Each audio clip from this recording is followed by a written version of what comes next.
অনেক সময় অপ্রত্যাশিত সূত্র থেকে আসা সামান্য অনুপ্রেরণার জীবনের গতিপথ পরিবর্তন করে দিতে পারে।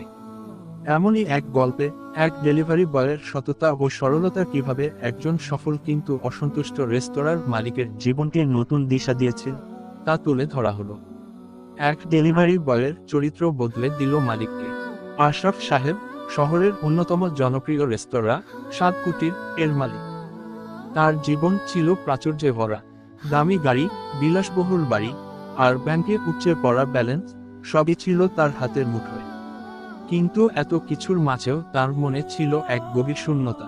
তিনি ব্যবসার পেছনে এতটাই ছুটেছিলেন যে মানবিকতা, সহানুভূতি আর জীবনের ছোট ছোট আনন্দগুলো তার কাছে মূল্যহীন হয়ে গিয়েছিল। কর্মচারীদের প্রতি তার ব্যবহার ছিল রূঢ়, আর মুনাফাই ছিল তার কাছে একমাত্র লক্ষ্য।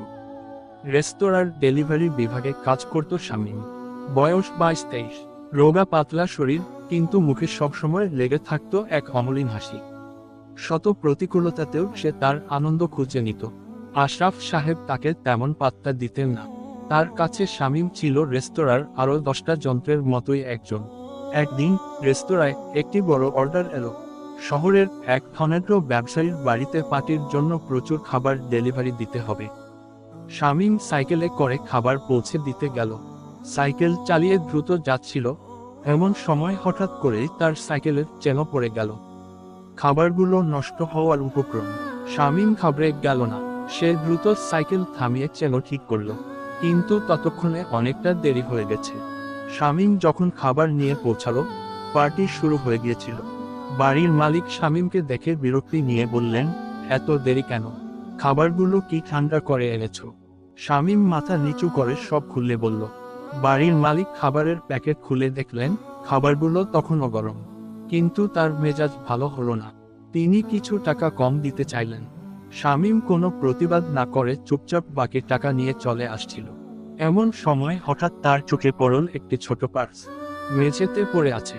শামীম পার্সটি তুলে দেখল তাতে অনেকগুলো টাকা আর কিছু মূল্যবান কার্ড। সে বুঝতে পারল এটা বাড়ির মালিকেরই পার্স। এক মুহূর্ত দেরি না করে শামীম আবার ভেতরে গেল। বাড়ির মালিক তখন অন্যদের সাথে কথা বলছিলেন। শামীম তার কাছে গিয়ে পার্সটি বাড়িয়ে দিয়ে বলল, স্যার, আপনার পার্সটা নিচে পড়েছিল। বাড়ির মালিক পার্সটা হাতে নিয়ে চমকে গেলেন। তিনি ভেবেছিলেন পার্সটা হারিয়ে গেছে। তিনি শামীমের দিকে তাকিয়ে বললেন, তুমি এটা ফেরত দিতে এলে? তুমি তো চাইলে রেখে দিতে পারতে। শামীম হাসল, বলল, স্যার, এটা আমার জিনিস নয়। অন্যের জিনিস নেওয়া তো ঠিক নয়। শামীমের এই সততা বাড়ির মালিককে মুগ্ধ করল। তিনি শামীমকে ধন্যবাদ জানালেন এবং তাকে কিছু অতিরিক্ত টাকা দিতে চাইলেন। শামীম বিনীতভাবে বলল, ধন্যবাদ স্যার, আমার এর প্রয়োজন নেই। আমি শুধু আমার দায়িত্ব পালন করেছি। বাড়ির মালিক এই ঘটনা আশরাফ সাহেবকে ফোন করে জানালেন। আশরাফ সাহেব প্রথমে বিশ্বাস করতে পারলেন না। একজন সামান্য ডেলিভারি বয় এত সৎ হতে পারে। তিনি সাথে সাথেই শামীমকে ডাকলেন। শামীম এসে সব খুলে বলল। আশরাফ সাহেব তার চোখে শামীমের জন্য এক নতুন শ্রদ্ধা দেখতে পেলেন। শামীমের সরলতা, সততা আর নীরব মনোভাব আশরাফ সাহেবের কঠিন হৃদয় নাড়া দিল। আশরাফ সাহেব এতদিন শুধু লাভের পেছনে ছুটছেন, কিন্তু আজ তিনি শামীমের কাছ থেকে জীবনের এক নতুন মানে শিখলেন। তিনি বুঝতে পারলেন অর্থই সব নয়। মানুষের মূল্য তার মানবিকতা, তার সততা, তার ভালোবাসায়। সেই দিনের পর থেকে আশরাফ সাহেবের পরিবর্তন শুরু হলো। তিনি কর্মচারীদের প্রতি আরও সহানুভূতিশীল হলেন।